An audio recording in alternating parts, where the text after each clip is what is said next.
Hello everyone, it's your options guy. Welcome back to another video. So in today's video, we're gonna go over basically what the interview with Palantir CEO, and basically go over with what he said today. And I believe he had an interview with Bloomberg News. And so yeah, basically I want to show you guys what he said, and I feel like it's really important to take into account, especially how they discuss about Palantir's growth and basically where we go from here. And another cool thing is there's a slight bit where they talk about ARK and ARK's interest in Palantir. So I thought that would be interesting to show you guys as well. And then after the video, I'll show you guys basically my portfolio and what I'm doing with Palantir, and show you guys how much money I have in Palantir and what I plan to do with Palantir. I'll also show you guys overall how much money ARK has in Palantir overall. So before we get into it, I just want to emphasize I'm not a financial advisor. If at any point during the video you like the video, please give a like, smash that like button for me, really appreciate it, and subscribe if you haven't already done so. All right, so let's get into it. How do you keep growing the government business, which makes up roughly half your revenue? So we helped over 100 organizations, government and commercial, in the context of the pandemic, helping them with durability of operations, helping them with disrupted demand, shock supply, allocating PPE and vaccines, as you mentioned here. And the thing that sticks out to us across all these experiences, across all these organizations, is that they are all structurally stymied by how locked in their data is to legacy systems. That was really the first problem we were helping all these customers with, is getting at their own data to make better sense of it, make better decisions with it, to drive their business and survive or provide a public service. And really, Alex mentioned this on Monday, but we're going to be offering our software for free to all major companies around the world who employ large numbers of folks who are crucial, who make and produce and distribute things that are crucial to restarting the economy, to help get things restarted, help get back to full employment, make sure that no one is left behind simply because they're locked into old platforms. Now, Kathy Wood's ARK Invest just added you to their fund. She's got a huge retail following. Just today, there's been a ton of chatter online among retail investors about Palantir. How do you feel about this new interest? We're proud of our investor base. We're excited by the folks who are cheering us on and really believe in our long-term vision here. I would reiterate Alex's. All right, so obviously I don't want to show you the full interview, but anyway, so two things that are kind of important with what he just said, and it's actually very powerful, I think. So one is obviously that they they care about like having the businesses basically like thrive, and especially the businesses that employ a lot of employees. Like he's mainly targeting like the big businesses and stuff like that. The other thing that he said that's really important is that he, or at least Palantir, will try to give out this software for free. So I don't think it's necessarily like free as in like, free forever. But basically, if I was Palantir, this is what I would do. I would basically say, hey, you know what? Microsoft's not using our software. Let's just assume Microsoft is having, issues with their business, or I don't know, whatever it is that they're doing. So here comes Palantir, somewhat of like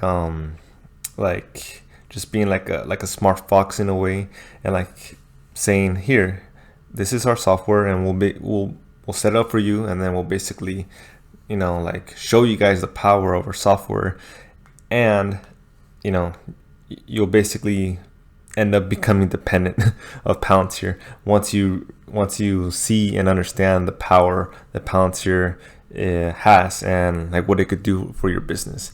So I feel like in a sense they're gonna do some type of like adoption where like they'll basically give it out for free, make the business somewhat dependent on Palantir, and then like after a certain amount of time, like let's say, I don't know, 6 months or so, or a year, like the first year is free, and then after that they're gonna start charging the company, and then the company will be like, hey, you know what, this is actually helping our business overall, let's actually start paying for it, and so on and so on. So I feel like that's kind of like the business strategy that they're gonna be doing, or at least that's what I think of it. I really don't understand why Palantir will give away their software for free, their software that they've been building for like years, probably like 15, 17 years. So you know, that's the way I see it, and I feel like it's a really good strategy. It's gonna definitely get Palantir more in the door, because obviously, if you're a Palantir investor, you know that Palantir gets like multi-million-dollar contracts, 20, 30, 50 million or so. You know, so these are big contracts, and a lot of companies that are struggling can't afford this, obviously. So I feel like what Palantir is going to do is, you know, back to like the sneaky talks, they're going to go ahead and be like, hey guys, you know, you can use this for free for now. You know, like we'll help you set up, we'll get your business up and running, and then we'll start charging you like little by little. So I feel like it's a really good business strategy. It's something, you know, I would do if I was the CEO.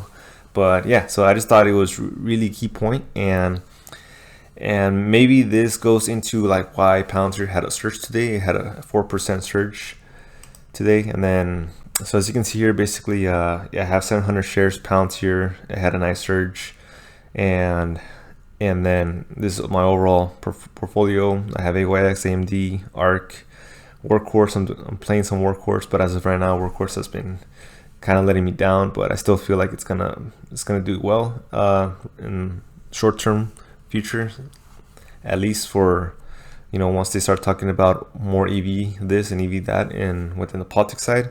So I feel like it's going to cause a surge with Workhorse, especially because Workhorse is US.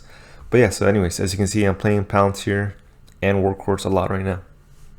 But yeah, so I just want to show you guys that video, and then let's take a quick look at how much ARC has. So I did a video about this yesterday more in depth, but as you can see, Palantir is right here on 24th within the ARK ETF, and ARK basically has 333 million invested in Palantir with around 15 million shares for this ETF. They also have Palantir in this one as well, and Palantir is in number 19 spot, and they have $109 million invested with, you know, 5 million shares. So yeah, ARK's pretty heavily invested. I think it's one of the top mutual funds or hedge funds that's invested in Palantir. There's other big players, of course, like other bigger institutional ownerships like BlackRock and stuff, I believe. But yeah, so I feel like Palantir is definitely gonna, you know, start surging up, and it had a nice run today. It broke out of this 2240 resistance that I marked here, so it had a nice gap up. So I feel like the next gap up will probably be around the 2430, 2440 line. So, you know, it did have a nice surge today though. So given Palantir's history, after a surge, it is prone to be knocked down early in the morning come next day. However, the earnings is coming up, so I feel like as we get closer and closer to earnings, there's gonna be a slight surge picking up, a nice little rally, you know, for that earnings anticipation. So we'll see what happens with that. But anyways, if you like this video, please give a like, really appreciate it. Make sure to subscribe if you want to keep watching me and my portfolio and my Palantir plays and Palantir news that I do. And I'll see you guys in the next video.